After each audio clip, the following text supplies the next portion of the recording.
Hello and welcome back to the Mystic in Training podcast with me, your host, Melissa Amos. I am just back from beautiful, mystical Scotland, a land that I have been drawn to for a very long time. After spending 5 days on a gorgeous retreat in mystical, magical Findhorn. If you don't know Findhorn, it is a spiritual community. The story is incredible. Maybe we'll speak about it another time, but it is known for its very incredible experiences. And I will say, having been there twice, the land is magical and many magical things happen when we are there. For me, I was on a retreat and I had spent 4 days immersed in the topic called Mystic Prophet Activist with Holly and Robert Holden.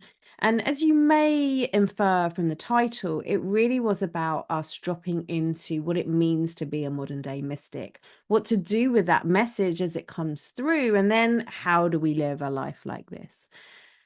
Now, I had many experiences over the few days, and I'm sure we will cover them over the next few episodes. But I wanted to tell you today about the one that like literally blew my mind. So buckle in. At the end of the 4 days, I was walking back to the luggage drop where I'd left my cases, and I could feel something in my leg, like in my trousers. Now, picture the scene. I was wearing green jeggings. So they are like skin tight and long. And I'm like, what on earth is this in my leg? And it felt like a stick or something. I was very confused. And I walked to the luggage drop, and the lady that worked there, Kat, was there. And I was like, hold on a minute. I start rolling up my legs. I've got something in my trousers. Rolled up my legs, pulled out an 8-inch feather. The look on my face as my jaw just dropped. She's looking at me like, what on earth? I swore. Um, so that's how profound it was. And I was like, what? How did this feather get inside my trousers? It was literally the tip of it was at my knee, and the base of it went down my calf, and it took up like half my leg, half of the bottom half of my leg. And I looked at Kat and I was like, what? And she just looked at me and she said, well, this is exactly the sort of thing that happens at Findhorn. Like that explained anything. I was I was shocked. I was perplexed. I was in awe. I was like, oh my God. I was like, Angel of Findhorn, touche. Very well played.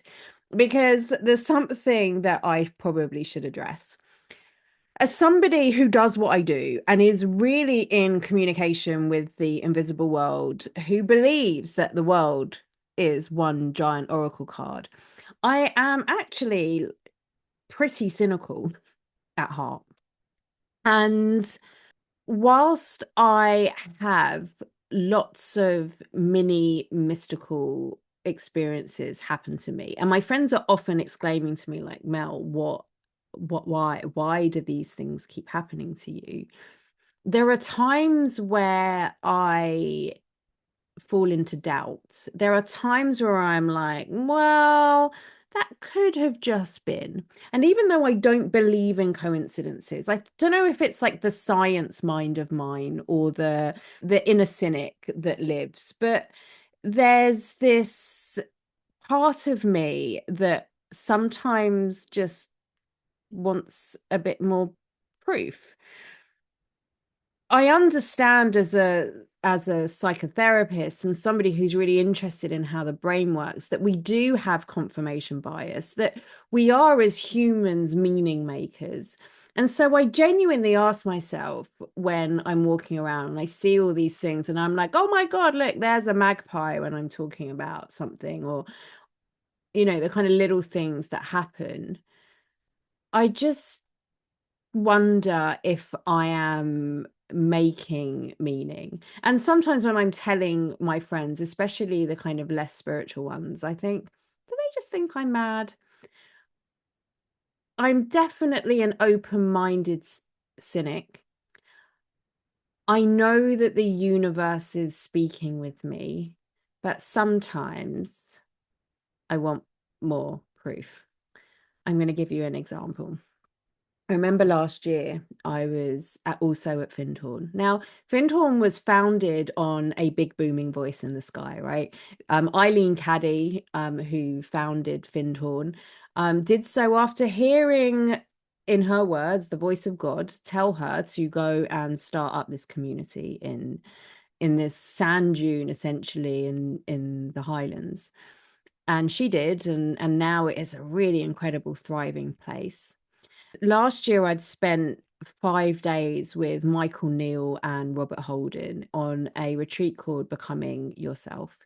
So again, I'd had some incredible moments in there, but it was on one of the final days. I was in the sanctuary. I wanted the thing, right? I didn't want another feather. I didn't want another goosebumps. I didn't want another thing that I could put down to coincidence.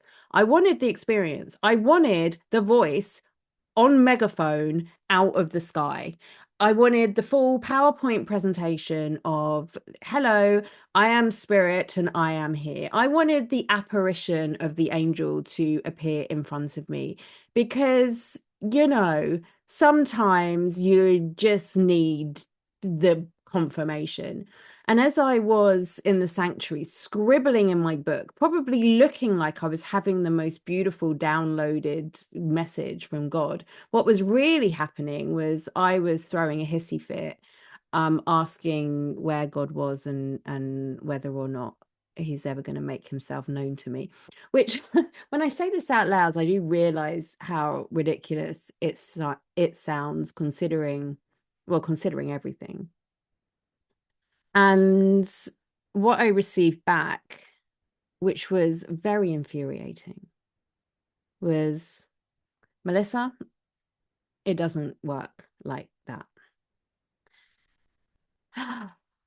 And I realized that my way of experiencing the divine, considering I've been doing this for so long, and considering, oh, let me tell you this, the very first time that I experienced a definite sign from my guide, should we say, years and years ago, I was sitting in my garden and I was reading a book, and in the book it said, if you want to hear from your spirit guides, just sit there and say, spirit guides, make yourself known to me, and if you're here, send me a sign that's so big that there's no doubt it's you, something like that. And so I said it out loud. I was on my own in the house, and minutes later, the radio in the upstairs spare bedroom that no one ever used came on full blast, shook the whole house. I ran upstairs. My heart was beating through my mouth and I was terrified. I turned it off. I wish that now I remembered what song was on. It was probably Must Be Talking to an Angel. And I remember saying, yeah, that was too scary. Don't do it like that again. And that was probably in 2008, 2009. So they listened. But still, every now and then, when I have spiritual teachers and people that I've spoken to that have had such irrefutable evidence that day, after being on this magical place for so long, I was desperate for this sign. And my guidance team so gently and annoyingly told me, well, that's not how it works. And that part of my journey is really moving into faith. Now, I thank Spirit for these crazy and pretty unbelievable experiences. That feather in my leg was beyond physics. That feather in my leg, there's no way it could have gone there. I hadn't been anywhere that it could have got, like, it just did not make sense.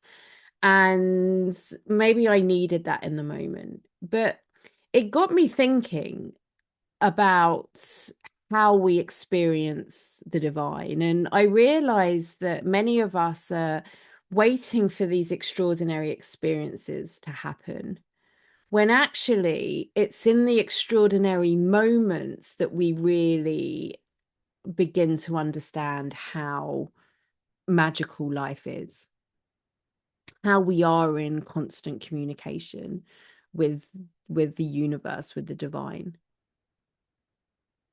Even yesterday, I was with a friend at the Ned in London, and we were having some great conversations about life and work, and we were co-working together.